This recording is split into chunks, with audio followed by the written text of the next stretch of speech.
E como eu falei aqui no começo do programa, hoje a gente recebe aqui a doutora Flávia Veríssimo, geriatra, para a gente falar de um tema aqui que, infelizmente, é muito comum, mas nós vamos falar de diversos temas.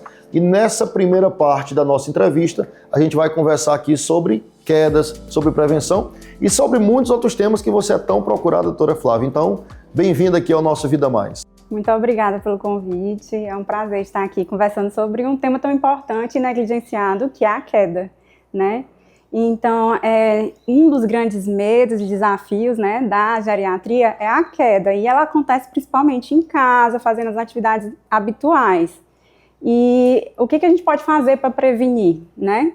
É uma coisa que sempre sou questionada. Então, a gente sempre orienta a atividade física, né, o exercício resistido.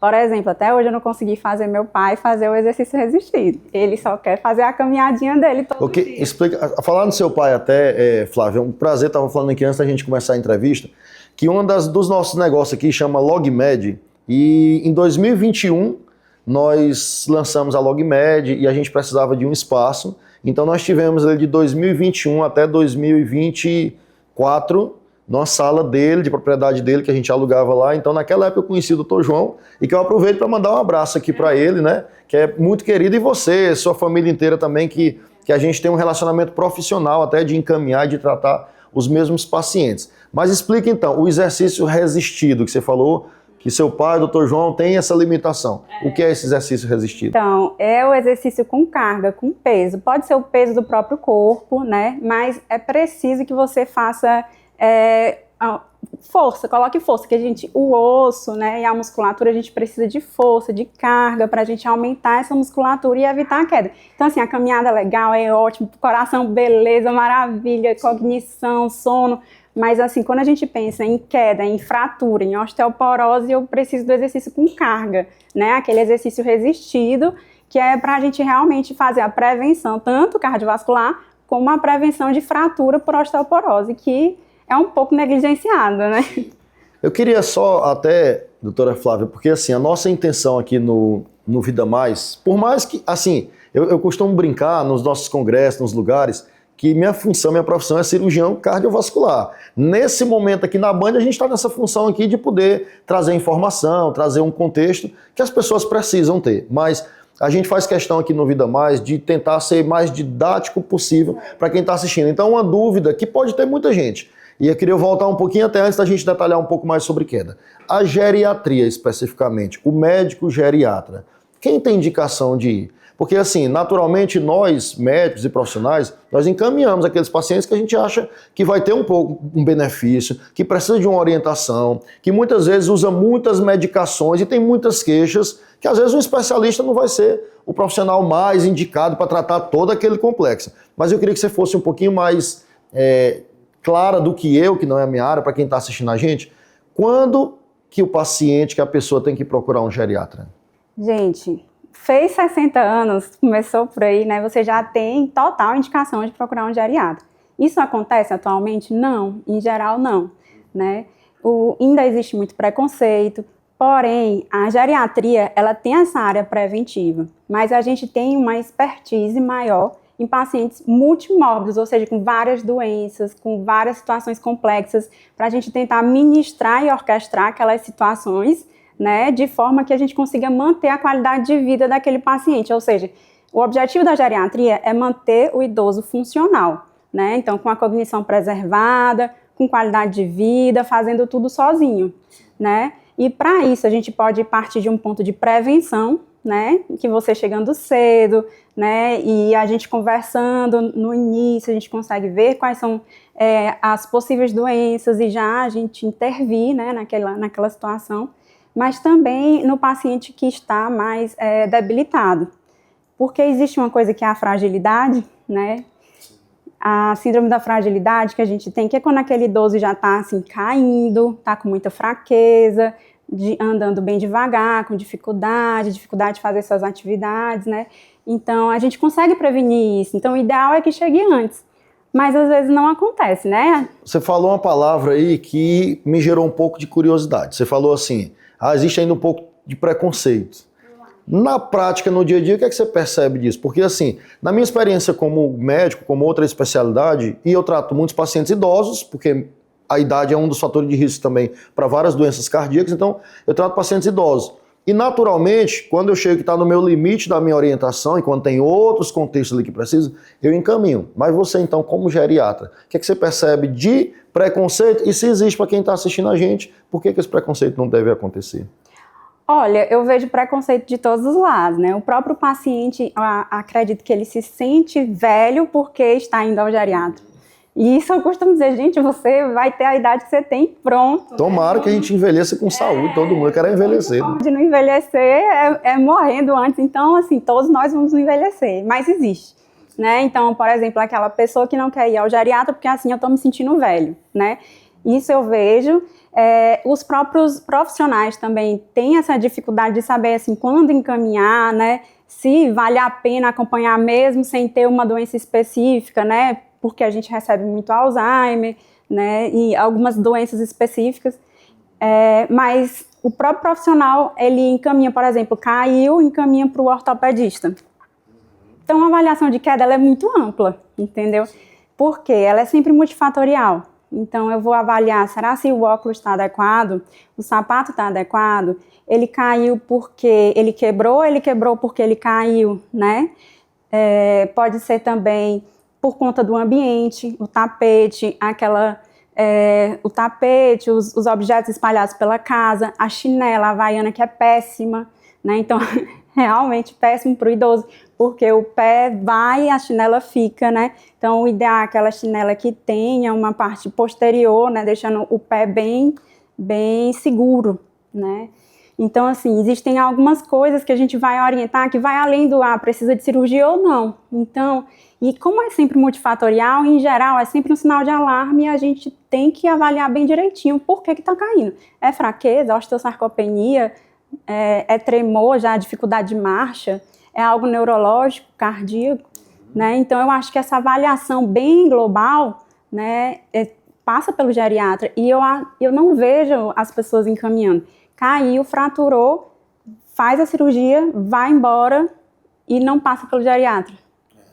Sim, então acho que é um motivo a mais e um alerta a mais para nós profissionais de saúde e para a população em geral também. Entendeu a importância, não só depois de uma complicação, depois de um tratamento que passou eventualmente por uma internação ou não, mas principalmente como prevenção. E como você falou bem no começo da fala, para melhorar a qualidade de vida. Mas a gente está falando aqui de quedas, então. Existe algum indício, algum sinal antes que... Bom, não teve uma queda ainda, mas pode ser que caia nas próximas semanas, nos próximos meses. Como é que a gente consegue identificar isso, doutora Flávia? Gente, tem uma coisa que é muito fácil e que no consultório a gente enxerga na hora que o paciente chega. Então, assim, você pedir para o paciente levantar assim as mãos, né?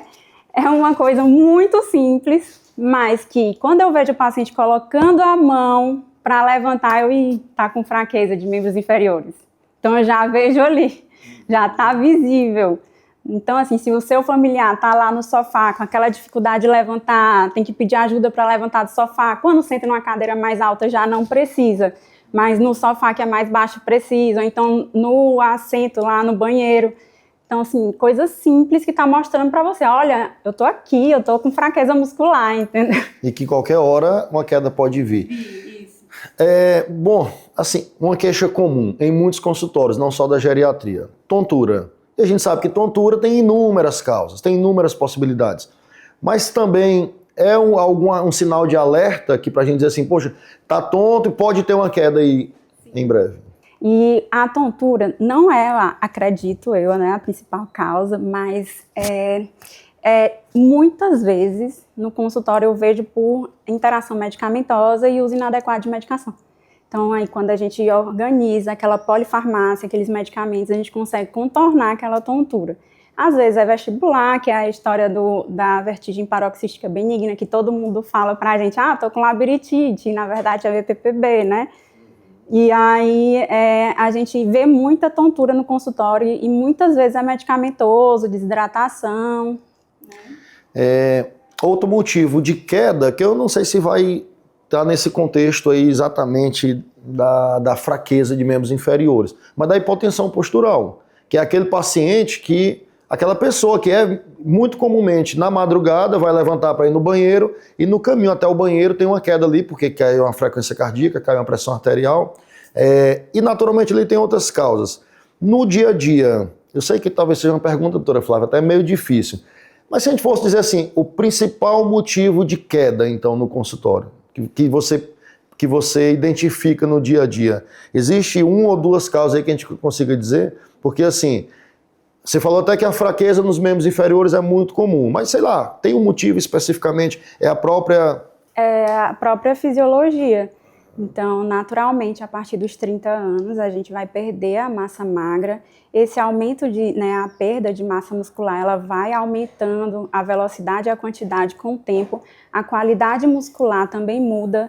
Então, aquela massa magra, ela fica entremeada de gordura e aí já não tem mais a mesma funcionalidade. A primeira musculatura que a gente perde é a musculatura de glúteo e quadríceps. Então, eu acredito que seja a osteosarcopenia que vem com o envelhecimento e a população não está fazendo exercício físico, ingerindo proteína, procurando se cuidar, fazendo um acompanhamento geriátrico para estar lidando com tudo isso. E aí, quando vem, já vem com a queda, certo? Eu acredito que seja a osteosarcopenia principal mesmo.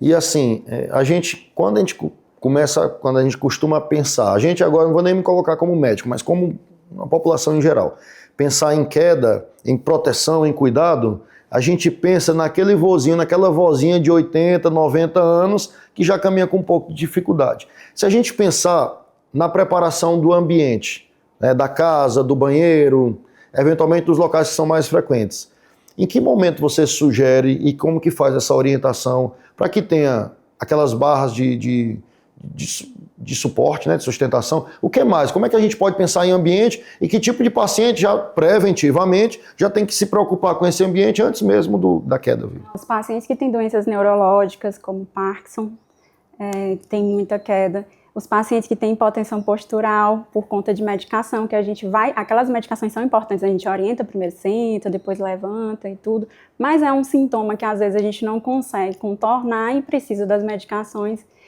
É um caso também. Todos os pacientes que já tiveram alguma queda, né, então já chama a nossa atenção.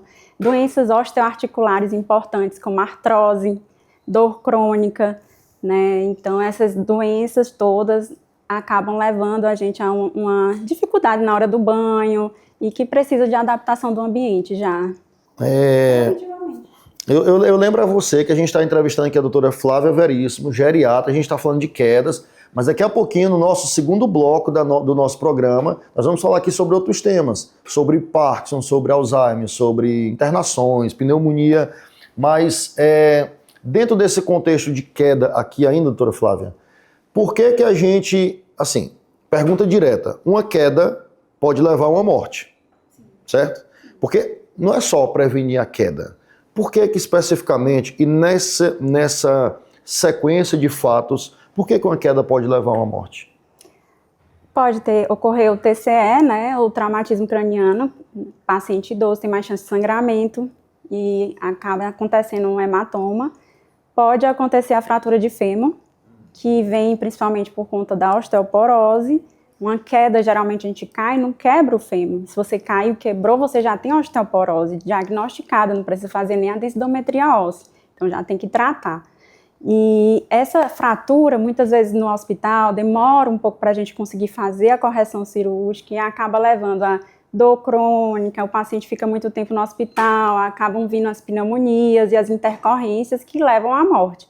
Então, a fratura de fêmur é muito associada à mortalidade. É uma das grandes causas de morte no idoso. E outro detalhe só, doutora Flávia, que eu acho que vale a pena a gente complementar isso também, é o seguinte, né? Porque a queda, o problema é esse, a gente não é só prevenir, é prevenir morte. E tem muitos idosos que tomam alguma medicação anticoagulante, por algum motivo. Aquele remédio, pessoal, que deixa o sangue mais fino.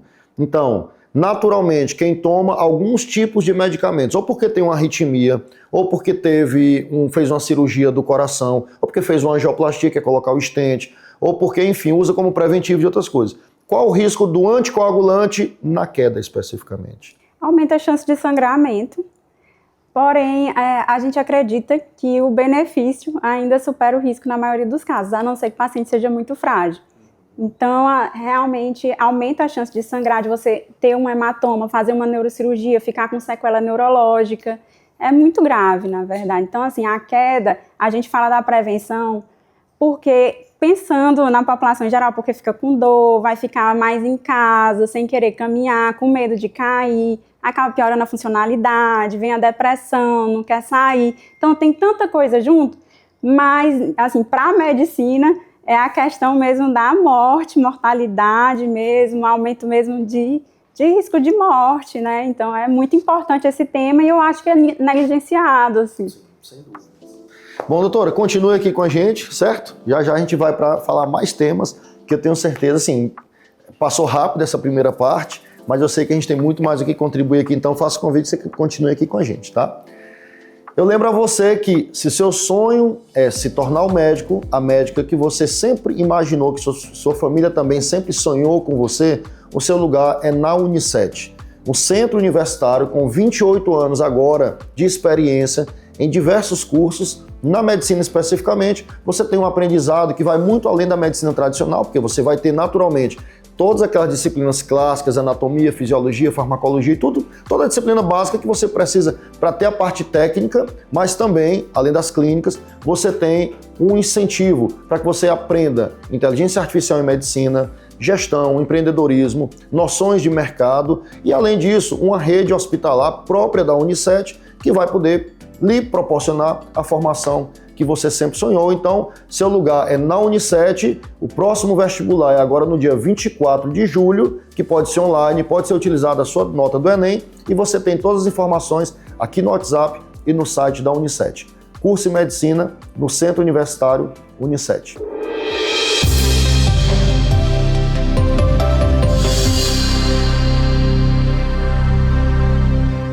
Programa Vida Mais. Patrocínio Santa Fé, Centro Hospitalar e Maternidade. Unicet é muito mais que tecnologia. LogMed, saúde fácil. Construtora estrutural, edificando sonhos. Core Clínica, uma clínica carinhosamente pensada para você. Rua Coelho de Resende, 483.